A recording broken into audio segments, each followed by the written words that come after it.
Hey, udah lama ya nggak bikin video renungan ya. Moga-moga bisa dirutinin lagi nih bikin video renungannya. Semoga bisa memberkati teman-teman semua.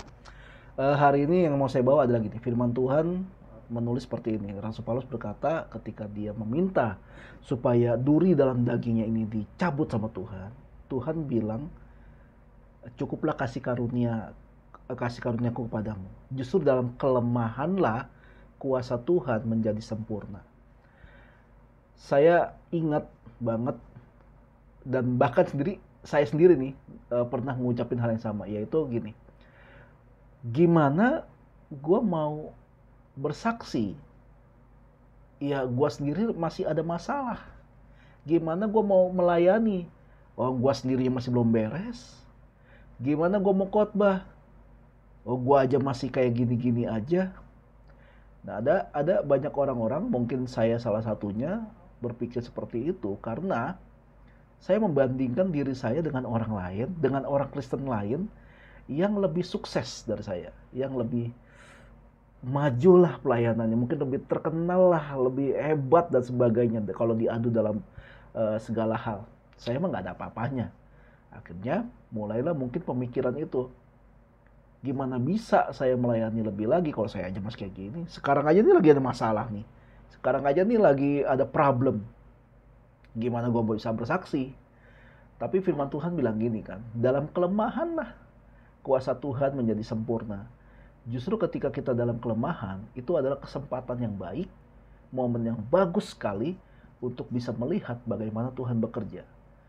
Dan kalau boleh dibalik, justru dalam keadaan orang sedang baik-baik saja, sedang lagi bagus-bagusnya, justru mereka sulit melihat bagaimana Tuhan bekerja. Karena mereka berpikir bahwa apa yang mereka dapatkan sekarang ini, apa yang mereka capai sekarang ini adalah hasil usaha mereka. Mungkin dari mulutnya tidak terdengar seperti itu, tapi dari responnya itu seperti itu. Dan ada juga orang-orang yang akhirnya memilih untuk nggak mau pelayanan karena merasa dirinya masih berdosa, masih tidak benar lah, tidak layak lah. Padahal kan sudah dibilang kita ini sudah ditebus dan dengan darah yang mahal, dikatakan seperti itu. Tapi mereka lebih memilih mengikuti egonya yang sedang rendah, sedang rusak, dengan berkata gimana saya bisa melayani, saya belum perfect, saya belum, ya segalanya lah. Akhirnya mereka penuh dengan alasan supaya tidak memberitakan Injil atau melayani Tuhan. Saya ingat ada satu quotes yang dibuat oleh orang-orang sekuler sana. Mungkin terdengar lucu tapi ada benernya.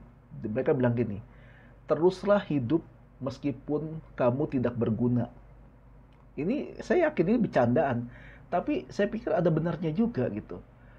Kalau kita, kalau saya boleh konversikan ke dunia rohani, mungkin bisa dibilang gini, teruslah melayani Tuhan, walaupun hidupmu tidak sempurna, tidak lebih baik dari orang lain, tapi teruslah melayani Tuhan.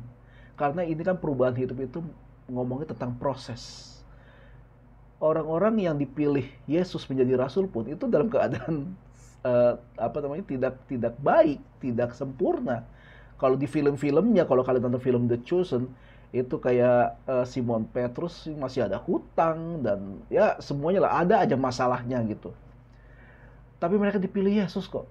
Karena ini ngomongin tentang proses. Jadi, kalau melayani, nunggu waktunya kita sempurna dulu. Nunggu kitanya baik dulu. Yesus keburu datang dan kita belum melayani. Akhirnya kita nggak tahu buah pelayanan kita itu apa. Jadi, teman-teman, walaupun kondisimu sedang tidak baik-baik saja, seperti saya nih, sekarang sampai per hari ini pun saya nggak berani bilang kondisi saya sedang baik-baik saja, tidak. Tapi saya menyadari bahwa untuk memberitakan Injil, untuk melayani Tuhan, itu adalah bagian saya yang harus saya jalani apapun kondisi saya. Karena untuk Tuhan bekerja dalam hidup saya untuk menyelesaikan masalah-masalah yang sedang saya gumulkan, itu ngomong proses. Dan sambil proses, kita nggak boleh stop melayani, kita nggak boleh stop mencari Tuhan. Kita harus tetap mencari Tuhan apapun keadaannya. Nanti kita akan melihat bagaimana Tuhan berperkara bagaimana Tuhan membuat mujizatnya, bagaimana Tuhan membuat kita terheran-heran dengan caranya yang ajaib. Jadi jangan berhenti melayani, jangan berhenti menginjil, jangan berhenti baca firman, jangan berhenti berdoa.